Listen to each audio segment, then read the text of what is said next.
আশ্চর্য একটা বিষয় আজকে দেখলাম, সেটা হলো আমরা কুড়িগ্রাম থেকে বাড়ির পথে, এটা হলো হাতির চর যে অঞ্চলটা ভেঙে গেছে, ঠিক তার পূর্ব পাশেই একটা বালুর চরে হঠাৎ করে ঘূর্ণিঝড় যেভাবে চলে আসে ঠিক সেইভাবে আশ্চর্যভাবে একটা টাওয়ারের মতো হয়ে গেল বালু বাতাসে। আমরা নৌকায় আছি কিন্তু এদিকে কোনো বাতাস নাই, অথচ ওখানে ঠিক একটি টাওয়ার, মুহূর্তের মধ্যে একটা টাওয়ার দাঁড়িয়ে গেল। আমরা বিষয়টা আসলে আশ্চর্যজনক। নৌকায় যত মানুষ আছে আমরা সবাই বিষয়টা লক্ষ্য করলাম যে আসলে বিশাল আকৃতির, প্রায় 300-400 ফিট উঁচু হয়ে গেছে। অলরেডি 300-400 ফিট না, এটা ঠিকমতো পরিমাপ করতে পারলে আমরা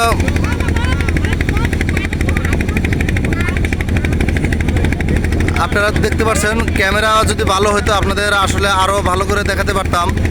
আশেপাশে বাতাস নাই, অথচ ওই জায়গাটাই মানে কিভাবে এটা একটা ইটের ভাটার মতো উপর থেকে ধোয়া যাচ্ছে। উপরে অনেক দূর দেখা যায় কিন্তু সূর্যের আলো থাকার কারণে পুরো জায়গাটা দেখা যাচ্ছে না। প্রায় 300-400 মিটার উঁচু হয়ে গেল ঠিক এইভাবে বালুর চর। এ বিষয়ে আবহাওয়াবিদ বা যারা এ বিষয়ে অভিজ্ঞ তারা হয়তো বিষয়টা বুঝতে পারবে। আমি বুঝতে পারতেছি না যে এটা এইভাবে এরকম হওয়ার কারণ কিভাবে হইলো। আমরা এটাকে আগে ছোটোকালে দেখছি যে এরকম হইলে সাধারণত আমরা বলে থাকি যে বাইগুরানি হয়েছে।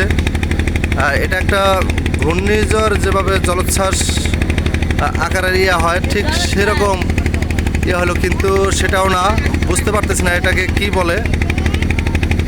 আপনারা দেখতে পাচ্ছেন আমরা কিন্তু অনেক দূরে চলে আসছি ওটা থেকে, তারপরও বিশাল আকৃতির আস্তে আস্তে হেলে যাচ্ছে। মানে বাতাস হয়তো উপরের দিকে নিয়ন্ত্রণ করতে পারতেছে না, হেলে যাচ্ছে, দক্ষিণ দিকে হেলে যাচ্ছে। এদিকে সূর্য দেখা যাচ্ছে। বিষয়টা প্রায় একই জায়গায়, মানে হালকা সামান্য একটু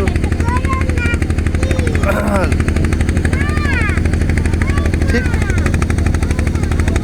মানে নদীর মাঝখানে ওটা ধরা চলে যে হাতির চর, যেটাকে ঘুঘুমারির উত্তর পশ্চিমের একটা অঞ্চল হাতির চর। সেই হাতির চরে এইরকম একটা আশ্চর্য ঘটনা ঘটলো, যেটা আমার জীবনের এই প্রথম দেখলাম এরকম একটা ঘটনা। এটা আশ্চর্য না বললেই নয়, হঠাৎ উৎপত্তি, কিন্তু এখনও থেমে নেই, এখনও ওভাবে হচ্ছেই।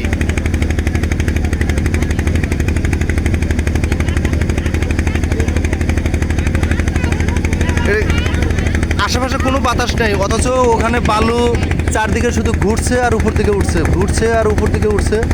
আমরা দেখতে পাচ্ছি, দেখা যায় যে বালু শুধু ঘুরতেছে, কিন্তু এই জায়গাটা কীভাবে এরকম হলো মানে বুঝতেছি না। ওখানে শুকনা বালু,